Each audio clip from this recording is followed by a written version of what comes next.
Est-ce que je suis devenu multimillionnaire grâce aux NFT? Je sais que tu veux la réponse à cette question. Peut-être même que toi aussi tu veux te lancer dans les NFT et savoir si tu peux faire la moula. Ah, ne dis pas non. Ne dis pas non, sinon tu n'aurais pas cliqué, je le sais. Mais avant de répondre à cette question qui te brûle les lèvres, je sais que tu veux savoir si je roule en Y sur une Lamborghini, mais laisse-moi te raconter l'histoire de comment j'en suis arrivé là avant. Tout commence en 1940. Belgrade dormait un corps. Moi et mon escadron étions encerclés par plus de 70 boches. Nous nous savions condamnés. L'offensive n'allait pas tarder. Mais c'est à l'aube, et parmi la poussière soulevée par les obus de canon, que nous l'avons vu. Un NFT unique. Un NFT pour les gouverner tous. Et dans les ténèbres, les lier. Mec. Ouais? Tu peux raconter la vraie histoire maintenant, s'il te plaît, parce que tu la mets à personne, là. C'est bon, on peut même plus faire rêver les gens. Ok, bon. Ça s'est plutôt passé comme ça. C'était encore dans une journée bien productive, pendant un deuxième confinement, en train de scroller sur TikTok, que entre deux culs se trémoussant sur du Doja Cat, je l'ai vu. Une vidéo parlant de NFT. Cette vidéo prenait les avancées technologiques incroyables et ces avancées dans l'art digital qui révolutionnent le monde grâce à la blockchain. Si tu es déjà perdu, c'est normal. Enfin bref, c'est en regardant cette vidéo que comme tout le monde, quand il entend pour la première fois parler de NFT, j'ai eu cette réaction qui veut tout dire. Je ne comprends pas. Je n'ai rien compris. Mais attiré par la grosse moula Terre Bogota, je décidai d'aller à la rencontre d'un expert du monde de la crypto et de blockchain en tout genre. Le professeur est bien nommé Hervé Nefté. Tu es Sacha Roupalette et tu viens pour les 3 Pokéballs, c'est ça? Et vous êtes bien Hervé Nefté? Ah, c'est toi le petit casse-couille là qui vient pour les NFT, c'est coréen. Bah je t'en prie, rentre, essuie-toi les pieds sur le paillasson NFT. Il est con, quoi. Il y a pas de paillasson là. Tu apprends vite. En effet, le paillasson est déjà dans la blockchain. Juste là. Allez, entre. Allez-y professeur, expliquez-nous donc. Ok, bah un NFT ça veut dire Non-Fungible Token. Ce qui veut dire? Bah pour les plus francophones d'entre nous ça veut dire jeton non fongible. Ce qui veut dire? Bah par exemple, si tu achètes le radeau de la Méduse, tu as et le tableau et un petit certificat qui prouve que tu es bien l'heureux propriétaire de ce tableau. Ce qui veut dire? Ah, que le jeton non fongible, le NFT, agit comme ce certificat de façon numérique et virtuelle. Ce qui veut dire?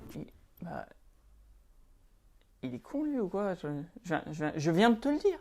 Mais ce qui veut dire?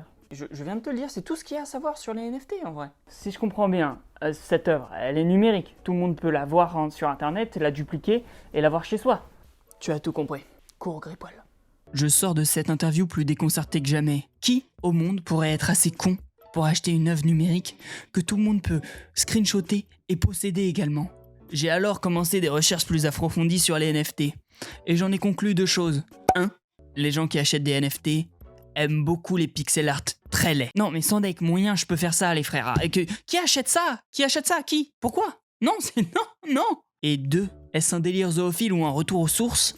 Les gens qui achètent des NFT aiment les dessins de singes. Et c'est sur ce principe que j'ai lancé ma propre collection NFT. Ma collection, je suis donc parti sur des dessins de gros singes cyclopes, avec des couleurs différentes, des accessoires différents et certaines expressions faciales différentes. Et c'est ainsi qu'est née ma première collection de NFT, Fat Wet Ape, gros singe mouillé.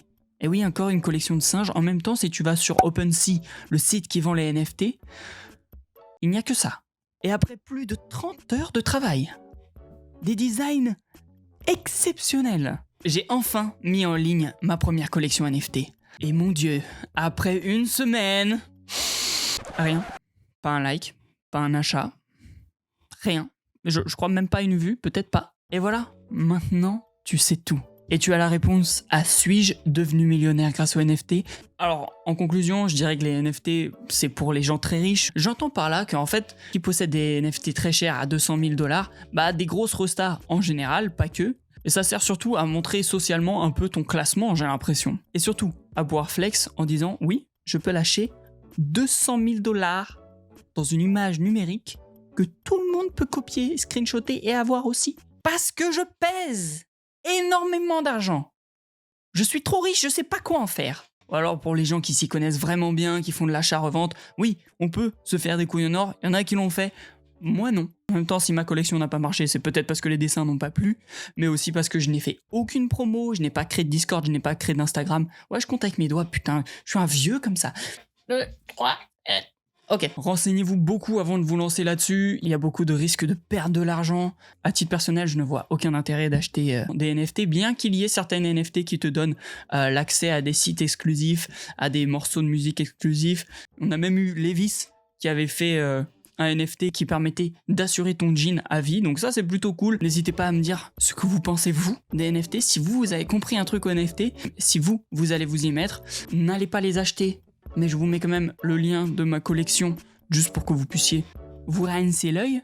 En tout cas, si cette vidéo vous a plu, n'hésitez pas à liker, à vous abonner. Ça me ferait extrêmement plaisir de ne pas avoir taffé 30 heures de dessin pour rien. Sur ce, on se dit à la semaine prochaine pour une nouvelle vidéo.